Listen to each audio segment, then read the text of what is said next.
live at Soldier Field, live at Yankee Stadium. Tomorrow night here at the Coliseum, live at AT&T Stadium at the Cotton Bowl. One final time in Palo Alto, live at Notre Dame Stadium in Pittsburgh. The World Series trophy is here in South Bend. What do you see in this Notre Dame team this year that could possibly carry them to the national championship? Quarterback Ian Book, he was on Twitter yesterday retweeting, "Let's go, excited to get back to work." Now, I talked with Notre Dame officials via text message last night asking when there'd be a formal press conference. It's going to be a hostile environment. Coach Kelly was asked really what this game comes down to, and it's going to be his defensive line against Jake Fromm. ABC 57 Saturday Kickoff on the road. We have made it to Atlanta. Matt Randall, Vahid Sadrzadeh here at the College Football Hall of Fame. How do you feel about this Notre Dame team coming into this matchup against Georgia? Tebow Flemisser with a couple of key runs in the first half, and then Tony Jones exploding for 3 touchdowns, over 130 yards on the ground. Still riding high after that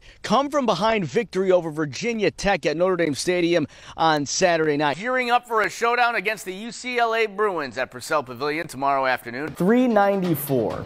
What does that number mean to you? 394, you know, who'd have thunk? Digger Phelps took his talents from the court to the canvas. How do you, in these two programs, keep that level of excellence? Your favorite guest on Mike and Mike? Lee Loughnane, one of the original founding members in the band Chicago. I mean, what do those accolades mean to you as they're piling up here in the Notre Dame record books? We're on the field here. What a scene. It's senior night, 5 outs away from forcing a Game 7. And you know they are loving it here at Bob's Ball. A lot of the times in bowl games, they say it's who has more motivation coming in, and I think the Irish proved that in the fourth quarter. Boykin went up, got it, one hand grab, and then it was the evading the tacklers too. I mean, that was unbelievable part of the play as well that you can always get your hands into.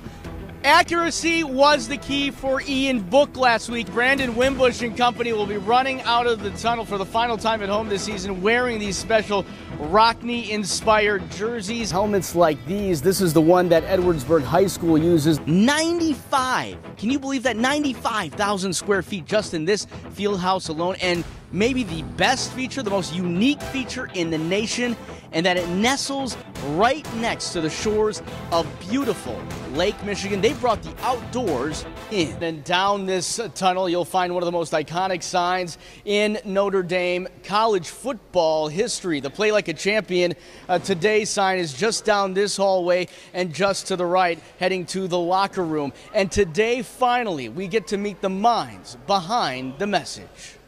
By definition, time is a measured period during which action, process, or condition exists. 200 years from now, how will your time be remembered? Will it be by single acts of kindness, or maybe by the journey, the process of getting from point A to point B?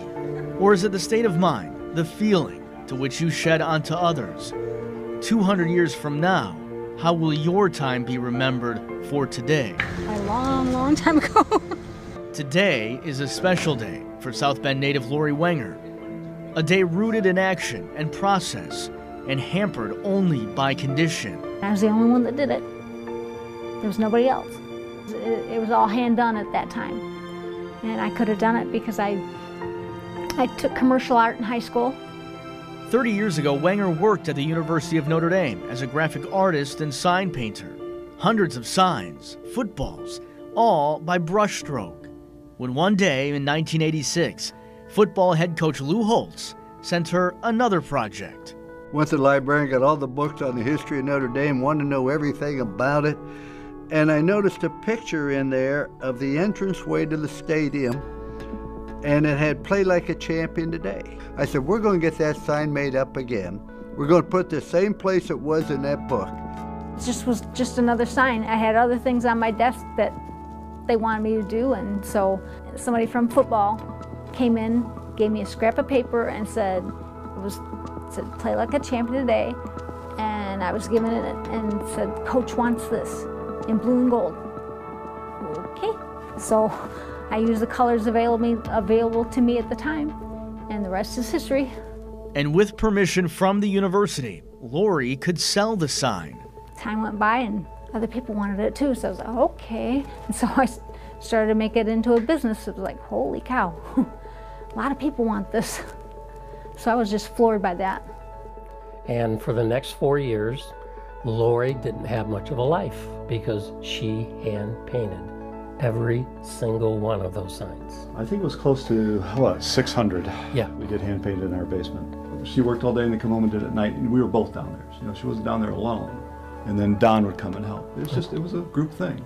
The two married for all but 7 years, and in a moment, everything would change. You know, when you're married and your wife's diagnosed with MS, and you look at the challenges that are going to lay ahead of you in your marriage and going on with your life, and you know, you say I do, and you say in sickness and in health, and I took that seriously. It's not easy, but it's her enthusiasm, her smile that keeps you going. You get so proud of her every day that it's rough. The disease stripping her of even the simplest of passions. Since her diagnosis 23 years ago, Lori has lost much of her mobility. But today, after a decade, this painter is reunited with her past. I do no friend. Waking up the echoes in her mind that can't be forgotten. And it's in these brushstrokes that her time is told. When you hit that sign, I want you to remember all the sacrifices you have made, all the effort you have put forth, all the effort that the people and players that came here before you in building this great tradition have put forth. You know, her sign's going to be there in 200 years. Her legacy is going to live on in that sign. Her artwork is going to be there. So that's kind of neat. That's a good legacy for her to have. 200 years from now, how will your time be remembered? Will it be action? Will it be the process? Or will it be condition? How will you be remembered for today?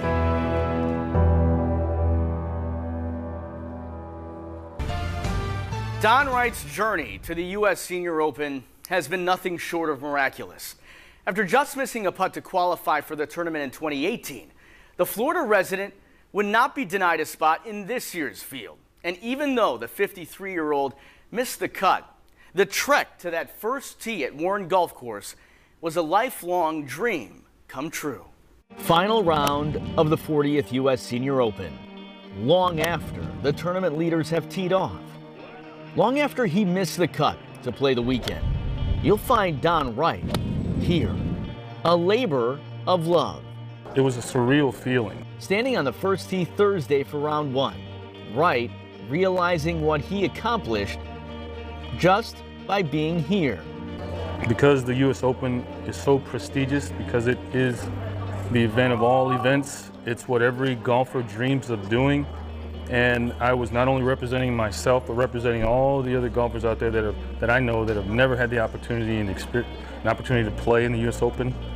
Yeah, I thought about all those things all at once, and I was very fortunate to get the ball down the middle.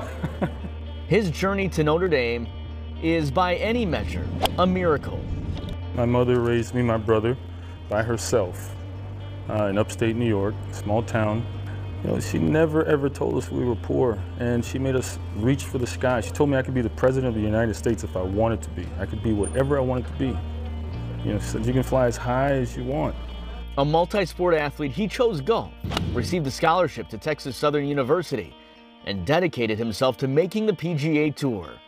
But after years on the mini tours, Wright was running out of money. I injured my back about 10 years ago. I thought my golf career was over. And you know, I actually retired in 2012 because of the injury. He shifted his focus to helping teens achieve their dreams after he was so close to reaching his. You have to give back. And what I require from every junior is when I help you, I want you to pull someone else forward. You know, help someone else when you're able to. But it was Wright who was able to pull himself through. His back healed, his swing special again. An alternate in the 2018 U.S. Senior Open field, the Florida resident wouldn't be denied a spot at Warren Golf Course. I have a 12-footer for par, and I roll it in. The other gentleman missed their 2 putts. USGA official comes over and says, welcome to the U.S. Open. My son's 14 now, and he's never seen me play at a high level. So this was really done for him. I wanted him to see that he can achieve anything in life. You better believe he's savoring every moment. There was a group of guys, there was probably 5 or 6 guys that were following me around. They were yelling, 38. You're not 53, you're 38. Yeah, I know. I saw him finish up the other day. We were questioning it. Oh, yeah? No, come on. Seriously, we were questioning it, yeah. Dude, you don't see the gray? Turning back time on his game and pushing forward on his pursuit of a lifelong dream, even if that means leaving his current job. It's a pretty good business, but I would definitely give it up to play golf again. What better job is there? You know, you get to play with guys like David Toms, Steve Stricker. These are my heroes. It's safe to say Don Wright is now even on that score sheet, because what you'll find is that heroes don't always win championships. Heroes oftentimes don't even make the cut.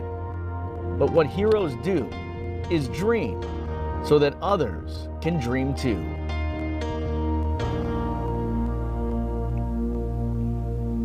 And Don's journey is just getting started. Not only has he dedicated his life to helping junior golfers and those who want to achieve their goals, he tells me he plans to go to Q School, otherwise known as qualifying school, and give the PGA Champions Tour a real shot.